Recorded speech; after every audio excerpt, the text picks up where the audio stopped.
Parlons du Brésil. Non, je vous arrête tout de suite. On ne va pas parler de samba, foot, carnaval, non. Parlons plutôt d'une réalité sociale plus complexe, faite pas d'images, mais de vraies personnes. Je fais de la sociologie. Oui, on en entend parler en ce moment, et pas d'une manière très sympa. Ce serait une discipline inutile, médiocre, alors que si vous me demandez, la sociologie est un signe d'une société en bonne santé, où on peut questionner ce qui est tenu comme acquis. Les sociologues, on est comme des marmottes, on est mignons et on creuse. Dès qu'il y a quelque chose qui n'est pas très clair, on va enquêter, on va voir des gens, on va les poser des questions. Tout ça pour comprendre le monde social qui nous entoure. C'est ce que je fais moi, au Brésil. J'étudie une population particulière. Ce sont les femmes des banlieues de São Paulo.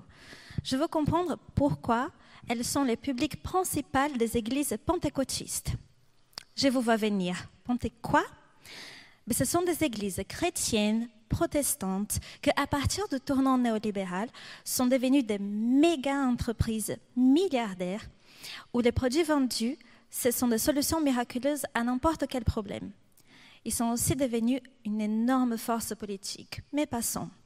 Pour moi, le paradoxe, c'est que, alors que ces églises tiennent des discours racistes, machistes, homophobes, anti-pauvres, comment ça se fait que des femmes défavorisées, majoritairement noires, en soient les publics principaux? Pour le découvrir, j'ai fait une enquête ethnographique au Brésil pendant 1 an.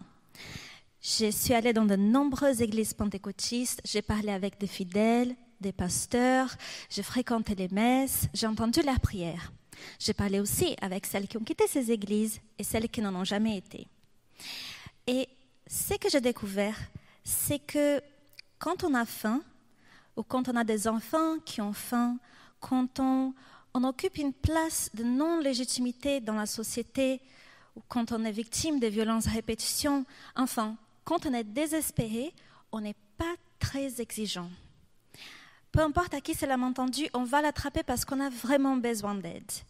Vous voyez, je m'étais demandé qu'est-ce qu'il y a chez les pentecôtistes qui attire ces femmes-là? Ou alors de l'autre côté, mais pourquoi elles choisissent ces églises? Mais je pense que la bonne question, c'est plutôt qui est là pour les aider lorsqu'elles ont des problèmes? Eh bien, dans un contexte de corruption gouvernementale, absence d'état social, précarité professionnelle, énorme taux de féminicide, heureusement qu'il y a une main tendue aux femmes des banlieues de São Paulo. Mais malheureusement, c'est la main des pentecôtistes. Merci.